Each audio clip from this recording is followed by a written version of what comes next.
Hi everyone, welcome to Raj IAS. I am Ankit Kaushal. Hopefully आप अपने घर में सब अच्छे होंगे। तो गैस अच्छे रहिए, ध्यान रखिए अपना। एंड गैस आज हम डिस्कस करेंगे सेशन में मैंग्रोव फॉरेस्ट, लेकिन हमेशा की तरह टॉपिक स्टार्ट करने से पहले टॉपिक से रिलेटेड हम क्वेश्चन डिस्कस करेंगे। और हाँ, थोड़ा सा मैं आपको मैंग्रोव फॉरेस्ट के बारे में बता देता हूँ। तो ये देखिए, ये है हमारा प्यारा भारत, और यहाँ पर इंडिया का जो कोस्टल रीजन है, मेनली जो मैंग्रोव वेजिटेशन है वो आपको इस रीजन में ही देखने को मिलेगी। काफ़ी डिटेल में इस सेशन में हम कवर करेंगे मैंग्रोव फॉरेस्ट होता क्या है, इसकी कैरेक्टरिस्टिक्स क्या हैं, और आपके एग्ज़ाम में किस तरह से क्वेश्चन पूछे जा सकते हैं वो भी हम इस सेशन में काफ़ी डिटेल में कवर करेंगे। लेकिन हाँ, टॉपिक स्टार्ट करने से पहले एक बार हम क्वेश्चन देख लेते हैं। तो देखिए, 3 स्टेटमेंट हमारे पास गिवन है। Mangrove tree grow in temperate region. अब यहाँ पर जो temperate region, tropical region, hopefully इन वर्ड से आप फैमिलियर होंगे, आपने ज्योग्राफी कर लिया होगा। Second statement, Sundarban is the world largest mangrove forest. और थर्ड स्टेटमेंट है, Mishti scheme is a new programme that will facilitate mangrove plantation along India's coastline and on salt penlands। अभी जो हमारा यूनियन बजट आया उसमें मिस्टी स्कीम से रिलेटेड होपफुली आपने fact cover किया होगा। तो आपको यहाँ पर तीनों ही स्टेटमेंट को अच्छे से समझना है और बताना है कि इनमें से कौन सी स्टेटमेंट गलत है, कौन सी स्टेटमेंट सही है। अभी के लिए आप क्वेश्चन को अटेम्प्ट कीजिए, हम सेशन पर चलते हैं और लास्ट में क्वेश्चन को डिस्कस करेंगे। अगर आपका क्वेश्चन गलत हो भी जाता है कोई दिक्कत नहीं, जब हम पूरा टॉपिक कवर कर लेंगे और लास्ट में जब क्वेश्चन समझेंगे तो आपको एक तरह से आइडिया मिल जाएगा कि आपने कहाँ पर गलती करी है। अगर आपका क्वेश्चन ठीक हो जाता है तो बहुत अच्छी बात है। बट चलिए, अभी के लिए हम समझते हैं कि मैंग्रोव फॉरेस्ट क्या है। तो देखिए, अगर हम सिंपल डेफिनेशन के पॉइंट ऑफ व्यू से समझें, a mangrove is a small tree और shrub that grows along coast line. जैसे कि मैंने आपको बताया था ना, जो कोस्ट लाइन वाला एरिया है, यहाँ पर हमें मैंग्रोव वेजिटेशन देखने को मिलती है। And taking root in a salty sediments often under water. अब यहाँ पर कोस्ट लाइन एरिया की हम बात कर रहे हैं, तो इधर क्या है, बे ऑफ बंगाल है ना, और इधर क्या है, अरेबियन सी। ठीक नीचे हमें क्या देखने को मिलता है, इंडियन ओशियन। तो जो ये बेसिकली यहाँ पर जो वाटर बॉडीज़ हैं, इनका जो स्लाइन, इसकी वजह से यहाँ पर जो वेजिटेशन होता है वो बेसिकली हमें हाईली स्लाइन वेजिटेशन देखने को मिलता है। नॉर्मल जो वेजिटेशन होता है वो फ्रेश वाटर में होता है, लेकिन जो मैंग्रोव्स है यहाँ पर हमें स्लाइन वेजिटेशन देखने को मिलता है। तो होपफुली आपको ये पॉइंट क्लियर हो गया होगा। उसके बाद mangroves are plant that grow in intertidal areas. अब यहाँ पर जो टाइड्स वगैरह आती रहती हैं, तो उस रीज़न की वजह से जो मैंग्रोव वेजिटेशन है ये बेसिकली इन टाइड्स को रोकता भी है। मतलब जो साइक्लोन्स हैं इनको रोकता भी है। कैसे, हम काफ़ी डिटेल में जब डिस्कस करेंगे तो आपको क्लियर हो जाएगा। They are halophytes. हेलोफाइट्स का मतलब क्या होता है, साल्ट लविंग। ऑब्वियसली अगर यहाँ पर स्लाइन वाटर की वजह से वेजिटेशन हो रहा है तो, और ये ग्रो कर रहे हैं, तो डेफिनेटली हम यहाँ पर समझ सकते हैं कि ये जो प्लांट्स हैं इनको हम एक तरह से कंसीडर कर सकते हैं salt loving. Most plants can not survive in salty condition. ये पॉइंट भी बिल्कुल सही है। Mangroves are flowering tree belong to the families. अब यहाँ पर कौन कौन से ट्रीज़ आपको देखने को मिलते हैं, वर्ल्ड में अप्रोक्सीमेटली 80 स्पीसीज़ आपको देखने को मिलती हैं। उसमें से 50+ स्पीसीज़ हमारे इंडिया में ही हमें देखने को मिलती है। तो देखिए, जो फैमिली है मैंग्रोव्स की वो हम देख लेते हैं। राइजो फॉरेसिया, एंड उसके बाद अकैंथेसिया एंड लैथेसिया एंड कॉम्ब्रेथेसिया, एंड उसके बाद एकेसिया। होपफुली यहाँ पर मैं सबके नाम से ही ले रहा हूँ। एक बार आप इनको अच्छे से याद रखना, स्टेटमेंट में ये पूछे जा सकते हैं। तो देखिए, जो बेसिकली मैंग्रोव फॉरेस्ट होते हैं इनको टाइडल फॉरेस्ट भी कहा जाता है, बिकॉज या ये हमें कहाँ पर देखने को मिलते हैं, कोस्टल रीजन में। और यहाँ पर कहीं ना कहीं जो टाइड्स हैं उनका इन्फ्लुएंस हमें देखने को मिलता है। टाइड्स होती क्या, अगर हम सिंपल वर्ड्स में बात करें, जैसे ऐसे समझ लो कि हमारा जो सन और अर्थ और मून, अगर ये एक लाइन में हो तो हमें टाइड्स देखने को मिलती हैं। और हाई टाइड जब आती हैं तो ये सारा का सारा जो रीजन है ये सबमर्ज्ड हो जाता है। और हाई टाइड और लो टाइड, इसके जो इन बिटवीन वाला जो फैक्टर होता है, इस वजह से यहाँ पर जो प्लांट्स है वो ग्रो करते हैं, जो वेजिटेशन है वो ग्रो करता है। मैंने आपको बहुत सिंपल वर्ड्स में समझाया। बाकी टाइड अपने आप में एक बहुत ही अलग टॉपिक है और काफ़ी टाइम लग जाएगा उसको समझाने के। अभी के लिए जस्ट आप फैक्ट समझिए। उसके बाद अगर हम बात करें type of vegetation found in the area with mud and silt और एनारोबिक, यहाँ पर सॉइल हमें देखने को मिलती है। मतलब जो ये सॉइल होती है यहाँ पर, जो जिस रीजन में ये मैंग्रोव वेजिटेशन हमें देखने को मिलता है, इन सॉइल में ऑक्सीजन बहुत कम होती है या बिल्कुल जीरो लेवल पर होती है, और तब भी ये जो प्लांट हैं ये ग्रो करते हैं। अब वो कैसे, यहाँ पर आप देख सकते हैं। मैं आपको यहाँ पर बता देता हूँ। मान लो कि यहाँ पर वाटर है और यहाँ पर ये मैंग्रोव फॉरेस्ट है। जो इनकी रूट्स होती है ना, ये ऊपर की रूट जाती हैं। अभी हम आगे देखेंगे डायग्राम में तो आपको क्लियर हो जाएगा। उसके बाद अगर हम बात करें, roots of mangrove trees are submerged. Submerged होती हैं वाटर के अंडर। अब यहाँ पर जब टाइड्स आएंगी, साइक्लोन्स आएंगी, अगर एक ट्री खड़ा होगा तो यहाँ पर मान लो साइक्लोन आया, टाइड्स आई, ये ट्री तो वाटर की फ्लो के साथ बह जाएगा। तो ये सबमर्ज्ड होती हैं, रूट्स इस तरह से सबमर्ज्ड होती हैं, टेंगल होती हैं। तो होपफुली आपको ये पॉइंट क्लियर हो गया होगा। उसके बाद अगर हम बात करें, टेम्परेचर हमें ज़्यादा देखने को मिलता है क्योंकि जितने भी मैंग्रोव फॉरेस्ट हैं ये ट्रॉपिकल रीजन में ही ग्रो करते हैं। ट्रॉपिकल रीजन कौन सा होता है, अगर हम यहाँ पर समझें, ये है इक्वेटर। इक्वेटर के ठीक ऊपर 25 डिग्री नॉर्थ और 25 डिग्री साउथ, इस रीजन में ही हमें ट्रॉपिकल रीजन देखने को मिलता है, और यहीं पर बेसिकली जो मैंग्रोव फॉरेस्ट हैं वो ग्रो करते हैं। और यहाँ पर आपने जो सेकंड फैक्ट याद रखना है, टेम्परेचर इंक्रीज़ होता है इसी वजह से, और जो वाटर की सैलिनिटी होती है वो ज़्यादा देखने को मिलती है, और टाइड्स यहाँ पर चलती रहती हैं तो एयर की जो मूवमेंट है वो हमें काफ़ी फास्ट देखने को मिलती है, और साथ साथ जो ऑक्सीजन लेवल है वो जीरो होता है। लेकिन फिर भी ये जो मैंग्रोव ट्रीज़ हैं वो ग्रो करते हैं। तो यहाँ पर हमें समझना होगा कि जो इसकी यूनिक फीचर है, या फिर आप इसको ऐसे समझ सकते हो कि इसका जो बेसिकली यहाँ पर अडेप्टिव मैकेनिज़्म है, ये हमें काफ़ी इंपॉर्टेंट है समझना, और इससे रिलेटेड ही क्वेश्चन पूछे जाते हैं। उसके बाद mangrove are located between land and sea, और इसी वजह से ये जो यूनिक फीचर है इसका, इसको हम यहाँ पर कंसिडर करते हैं perfect example of ecotone. Perfect example of ecotone. Mangrove represent a characteristics littoral. Littoral का मतलब क्या होता है, जो नियर सी शोर होती है, एंड ये यूनिक इकोसिस्टम है अपने आप में, है ना। और उसके बाद बात करें, they are mostly evergreen forest. हमेशा एवरग्रीन फॉरेस्ट हमें देखने को मिलता है, that grow in shelter low lying coastal region. Estuaries हमें यहाँ पर देखने को मिलती है, मड फ्लैट्स, टाइडल क्रिक्स, ये हमें इस रीजन में देखने को मिलती है। Mangroves below the high water level of spring tides, मतलब जो हाई टाइड्स होती हैं उसके नीचे बेसिकली ये ग्रो करते हैं, ऐसे समझ लो अभी के लिए। Mangroves are highly productive ecosystem, और जो ट्री है उनकी जो हाइट है वो वेरी करती है 8 to 20 मीटर। 8 to 20 मीटर, यहाँ पर ये पॉइंट आपने याद रखना है। And they protect the shore line from the effect of cyclones and tsunami. जब साइक्लोन आता है, सुनामी आता है, तो ये जो मैंग्रोव फॉरेस्ट होते हैं ये बेसिकली प्रोटेक्ट करते हैं। जो स्पीड होती है साइक्लोन की उसको कहीं ना कहीं कम कर देते हैं, एक ऑब्स्टेकल का काम करते हैं यहाँ पर। उसके बाद यहाँ पर मैंग्रोव फॉरेस्ट को हम 3 टाइप में क्लासिफाइड करते हैं, रेड मैंग्रोव, और उसके बाद ब्लैक मैंग्रोव, और देन आपने यहाँ पर याद रखना है वाइट मैंग्रोव।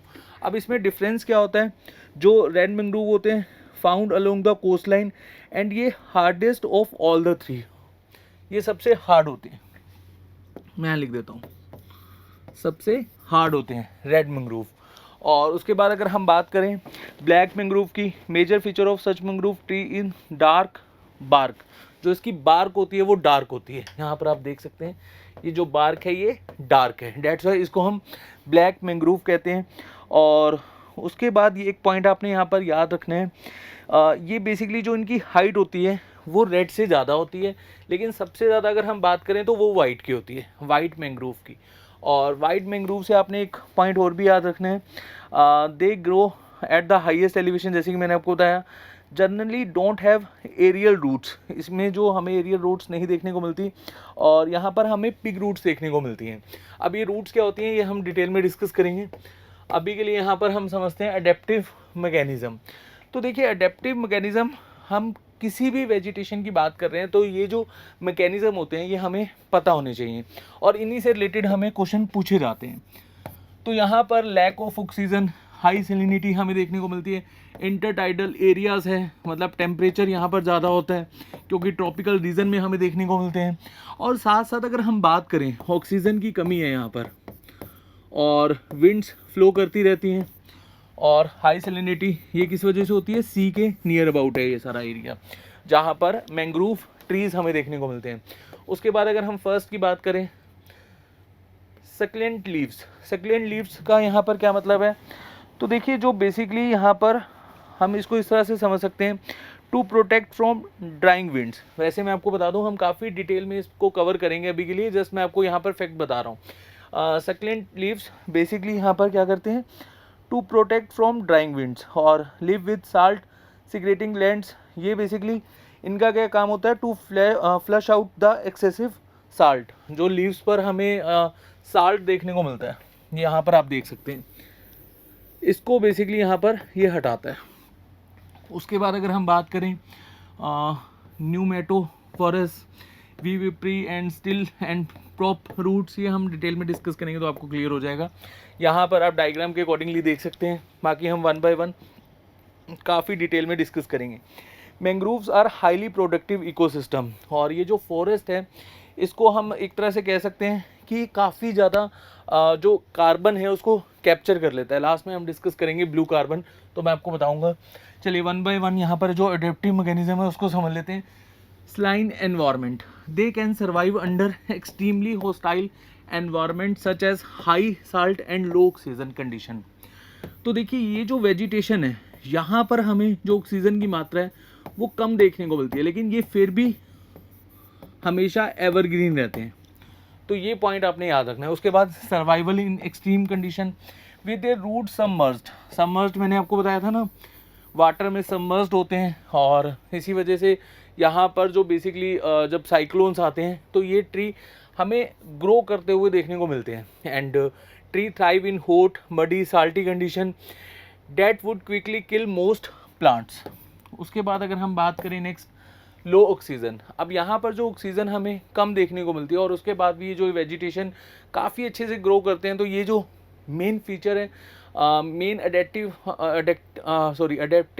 मैकेनिज्म है, वो हम देख लेते हैं। The mangrove root system absorb oxygen from atmosphere and mangrove have special roots for this purpose called breathing root। अब ये breathing root क्या होता है, जैसे मैंने आपको एग्जांपल दिया था ना, नॉर्मल ये जो रूट होती हैं ये सोयल के अंदर होती हैं, लेकिन मैंग्रोव वेजिटेशन की जो रूट है ये बाहर आ जाती हैं इस तरह से, और इसी को बेसिकली हम क्या बोलते हैं, न्यूमोमेटोफोरस।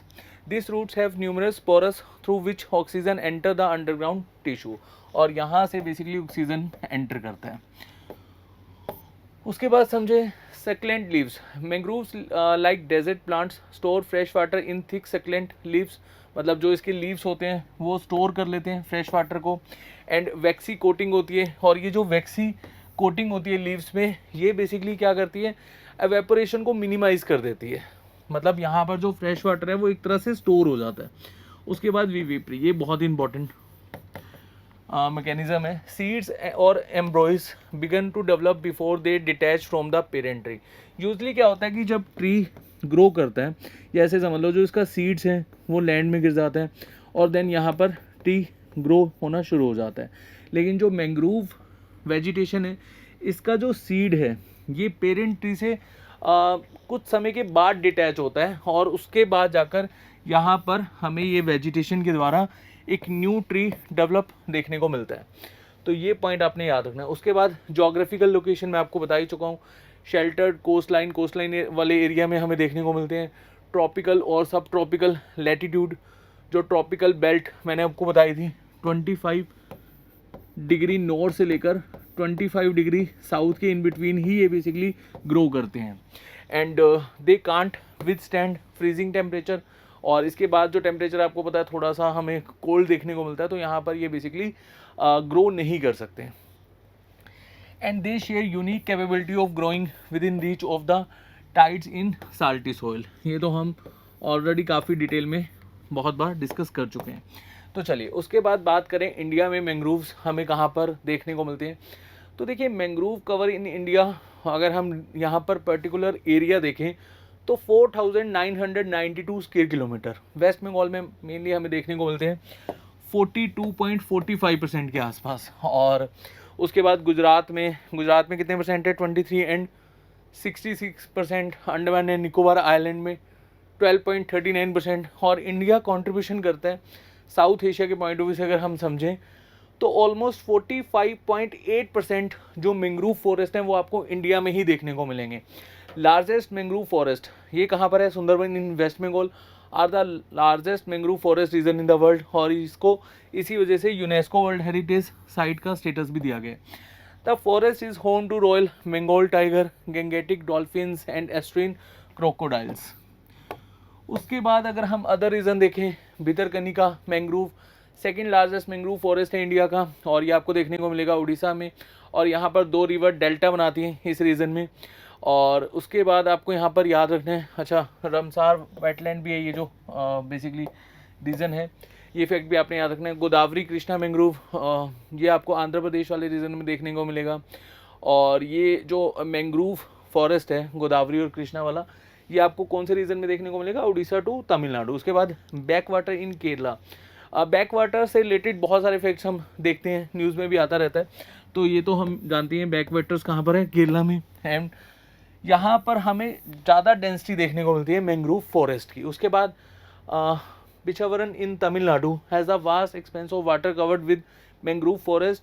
और यहाँ पर हमें एक्वेटिक बर्ड स्पीसीज देखने को मिलती हैं। उसके बाद बात करें ब्लू कार्बन की। अब देखिए जो मैंग्रोव फॉरेस्ट हैं ये ऑब्जर्व कर लेते हैं कार्बन डाइऑक्साइड को, एक तरह से कार्बन सिक्विस्टर का काम करते हैं। और जो ओल्ड लीव्स होते हैं मैंग्रोव फॉरेस्ट के, ये जो लीव्स हैं बेसिकली कार्बन को डिपॉजिट कर लेते हैं। और बाद में जब ये लीव्स एक तरह से सॉइल के साथ जब सॉइल में मतलब एक तरह से स्टोर होते हैं तो उसमें कार्बन की मात्रा काफ़ी ज़्यादा स्टोर हो जाती है। Once the leave older trees die they fell into sea floor and take the store carbon with them to be buried in the soil. तो हम कह सकते हैं कि जो ब्लू कार्बन की जो डेफिनेशन है वो होपफुली आपको समझ में आ गई होगी। Buried carbon is known as blue carbon because यहाँ पर जो हमें जो बेसिकली एक तरह से लीव्स हैं, जो ओल्डर लीव्स हैं, वो एक तरह से सोइल में बरीड हो जाते हैं, बस ऐसे समझ लो। उसके बाद अगर हम बात करें थ्रेट्स फेस्ड बाय मैंग्रोव्स। अब देखिए मैंग्रोव्स अपने आप में एक यूनिक वेजिटेशन है, और यहाँ पर थ्रेट्स क्या हैं वो हम समझ लेते हैं। तो देखिए conversion of the area for agriculture, अगर यहाँ पर हम एग्रीकल्चर करेंगे तो डेफिनेटली ये जो एरिया है ये अफेक्ट होगा। और फ्यूल पर्पस के लिए, फॉडर सलाइनाइजेशन के लिए, माइनिंग के लिए, ऑयल स्पिल्स अगर यहाँ पर होता है तो डेफिनेटली ये रीज़न अफेक्ट हो जाएगा।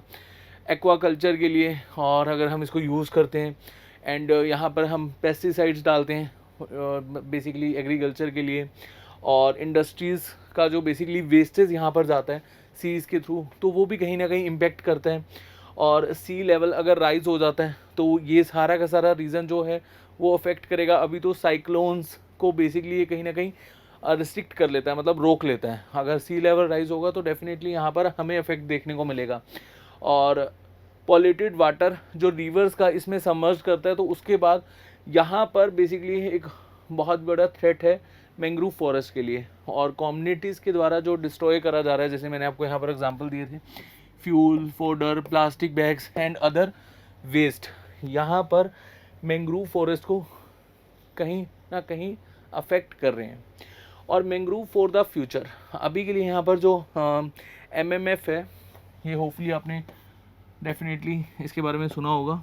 MMF ये IUCN एंड UNDP के द्वारा एक यूनिक इनिशिएटिव एक तरह से यहाँ पर जो मैंग्रोव्स को प्रोटेक्ट करने के लिए रखा गया है। एंड इसके मेंबर कौन कौन से हैं, मतलब ये जो ग्रुप के मेंबर कौन कौन है?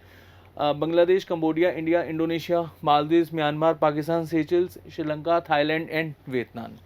और इंडिया ने भी एक सेटअप यहाँ पर करी थी कमेटी, नेशनल मैंग्रोव कमेटी 1976 में, जो बेसिकली यहाँ पर गवर्नमेंट का इनिशिएटिव था कि जो मैंग्रोव्स हैं उसको किस हद तक हम बचा सकते हैं और यहाँ पर डेवलपमेंट हम किस हद तक कर सकते हैं, मतलब यहाँ पर जो स्पीसीज़ हैं वो भी हमें देखने को मिले और मैंग्रोव फॉरेस्ट अच्छे से डेवलप करे। उसके बाद हम यहाँ पर डिस्कस करेंगे जो स्टेटमेंट्स हैं। तो देखिए फर्स्ट स्टेटमेंट तो गलत हो जाएगी, ट्रॉपिकल रीजन में ग्रो करते हैं, तो फर्स्ट स्टेटमेंट आपकी गलत हो जाएगी। सेकंड स्टेटमेंट सही है और थर्ड स्टेटमेंट भी सही है। जो मिस्टी स्कीम अभी यूनियन बजट में हमें देखने को मिली थी, किसके लिए थी? मैंग्रोव फॉरेस्ट के लिए। तो होपफुली यहाँ पर आपने ऑप्शन डी ही ठीक किया होगा। तो आज के सेशन में इतना ही, और जितने भी फैक्ट्स हमने कवर करे वो आपको क्लियर हो गए होंगे। इनकेस अगर आपका कोई डाउट है प्लीज़ कमेंट सेक्शन में पोस्ट करेगा। नेक्स्ट सेशन में बहुत जल्द मिलते हैं, तब तक के लिए अपना ध्यान रखिए। Thank you so much.